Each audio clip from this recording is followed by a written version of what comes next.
Cosbi, la princesa sacrificada en el altar de la santidad. En las narrativas bíblicas, algunas figuras femeninas irrumpen en la escena con una fuerza dramática inmensa, no por sus palabras o acciones prolongadas, sino por un único momento, que encapsula una crisis, un juicio o una lección fundamental. Tal es el caso de Cosbi, la princesa madianita, cuya breve pero impactante aparición en el libro de Números, capítulo 25, versículos 6 al 18, desencadena un evento de consecuencias devastadoras y, a la vez, de profunda purificación para el pueblo de Israel. Este es un relato canónico del Antiguo Testamento. Su historia es una de las más trágicas y complejas en el canon bíblico, una que la convierte, paradójicamente, en una de nuestras heroínas silenciada por completo en el texto, sin voz, sin elección aparente su cuerpo y su presencia se convierten en el centro de un drama teológico que define los límites de la identidad y la santidad de Israel. El incidente de Baal Peor y la irrupción de Cosbi. La historia de Cosbi se sitúa en un momento crítico para Israel.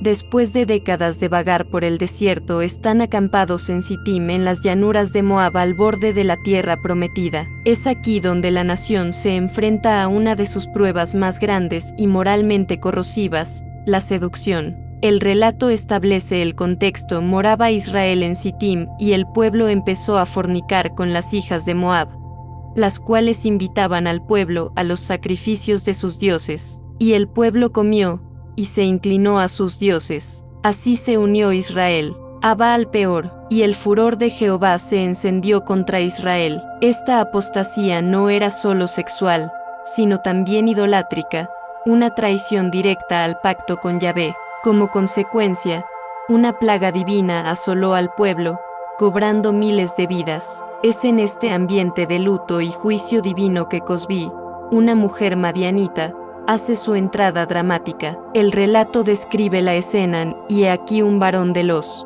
hijos de Israel vino y trajo una madianita a sus hermanos, ante los ojos de Moisés y de toda la congregación de los hijos de Israel, mientras lloraban ellos a la puerta del tabernáculo de reunión. Y lo vio Fineas, hijo de Eleazar, hijo del sacerdote Aarón, y se levantó de en medio de la congregación, y tomó una lanza en su mano, y entró tras el varón de Israel en la tienda, y los traspasó a ambos por el vientre, al varón de Israel, y a la mujer, y cesó la plaga de sobre los hijos de Israel. Cosbi no es una mujer cualquiera. El texto la identifica específicamente como hija de Sur, cabeza de pueblos de una casa paterna en Madián. Esto la convierte en una princesa, una mujer de la nobleza madianita. Su unión con Zimri, un príncipe israelita de la tribu de Simeón, no era un encuentro casual, sino un acto público y provocador.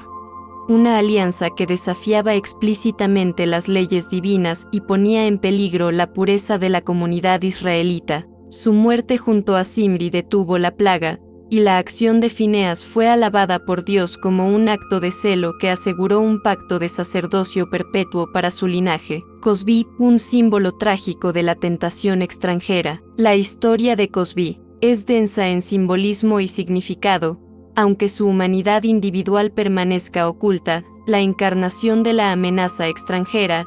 Cosbi es la personificación del peligro que las naciones paganas representaban para Israel, no solo por la idolatría, sino por la mezcla que diluía la santidad de la nación elegida. Su presencia y su acto no son vistos como un asunto privado, sino como una afrenta pública al Dios de Israel y una amenaza existencial para la identidad del pueblo. La mujer como instrumento, símbolo. El texto la presenta de forma pasiva, como la madianita que trajo Zimri. No se le atribuye intención, seducción activa o diálogo. Es un objeto en una transacción que tiene profundas ramificaciones teológicas y políticas. Este es el corazón de su silencio. Es una figura en una parábola moral, cuya individualidad es secundaria a su función simbólica. ¿Fue Cosbi una agente consciente en una estrategia madianita para corromper a Israel, o fue simplemente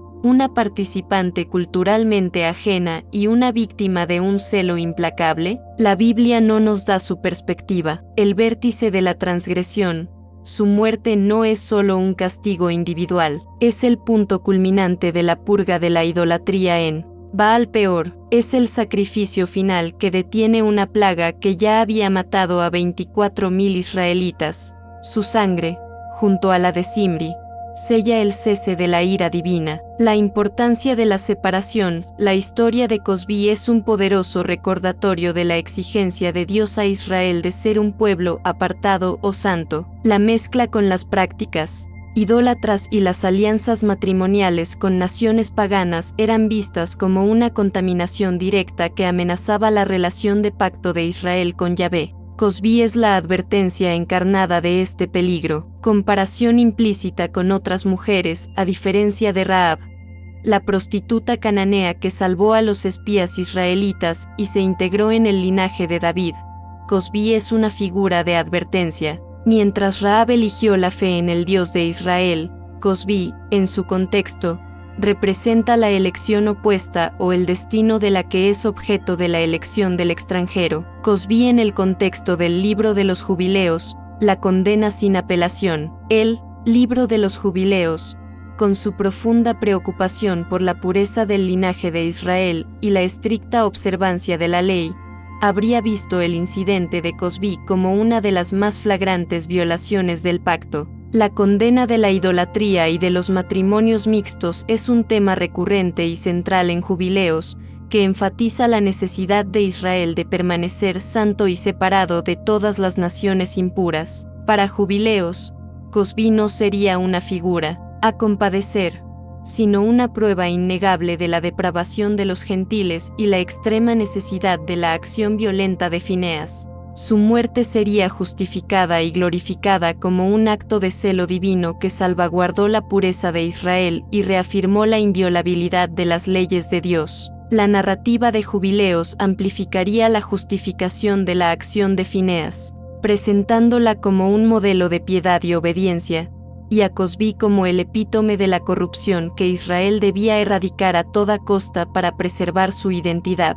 El texto apócrifo no le daría voz ni contexto, sino que la utilizaría como un ejemplo de la consecuencia fatal de la transgresión y la mezcla prohibida, reflexionando sobre la vida silenciosa de Cozbi, una heroína trágica. Cozbi es, en el sentido más crudo, una heroína silenciada. No conocemos su perspectiva, sus motivaciones o su destino más allá de ese fatídico momento. Sin embargo, su historia, aunque sombría, nos ofrece importantes reflexiones. La voz ausente en el juicio, la ausencia de su voz en el texto nos obliga a confrontar cómo las narrativas bíblicas, a menudo, construyen figuras femeninas en torno a la acción masculina o la teología. Cozbi es un ejemplo extremo de cómo una vida individual puede ser subsumida en un mensaje más amplio sobre la santidad y la identidad de un pueblo. El peso de la identidad colectiva. Su historia es un recordatorio de que, en las narrativas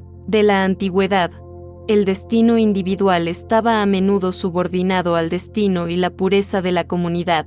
Cozbi no es juzgada como Cozbi, la mujer, sino como Cozbi, la princesa madianita que simboliza la amenaza, un símbolo de advertencia. Su trágico fin la convierte en un símbolo perdurable de las consecuencias de la desobediencia a Dios y la atracción de prácticas extranjeras que ponían en peligro el pacto. Es una lección sombría sobre los límites que Israel debía mantener. La tragedia de ser un instrumento. Cozbi es un instrumento en un drama que la supera, ya sea que haya actuado por amor, por política o por simple desconocimiento del peligro. Su vida culminó en un acto de juicio divino ejemplar. Su existencia se reduce a un momento de enseñanza teológica, lo que la convierte en una figura profundamente trágica. La exploración de la otredad. A pesar de ser la enemiga, Cozbi nos invita a pensar sobre la otredad en la Biblia. No todas las mujeres extranjeras son malvadas, pero la amenaza que representaba Cozbi era real en el contexto de la identidad de Israel. Su historia nos desafía a considerar las complejas relaciones entre Israel y las naciones vecinas, y el papel de las mujeres en esas interacciones. Cosbi, la princesa madianita, es una figura de un celo divino implacable y una lección sobre los límites de la santidad. Su historia no es de empoderamiento individual, sino de un destino trágico que, a través de su silencio, subraya la seriedad de la transgresión y la fuerza de la identidad de un pueblo elegido. Ella es un poderoso, aunque sombrío, recordatorio de las consecuencias de la desobediencia y la constante necesidad de Israel de permanecer apartado para su Dios. Si la historia de Cosbi te ha invitado a reflexionar sobre la complejidad de las narrativas bíblicas y el papel de las figuras silenciadas en la construcción de la identidad de un pueblo, por favor, dale un me gusta a este video y compártelo con alguien que aprecie las historias bíblicas y sus interpretaciones más profundas, y no olvides suscribirte a Heroínas Silenciadas para seguir descubriendo los legados de mujeres extraordinarias que merecen ser recordadas.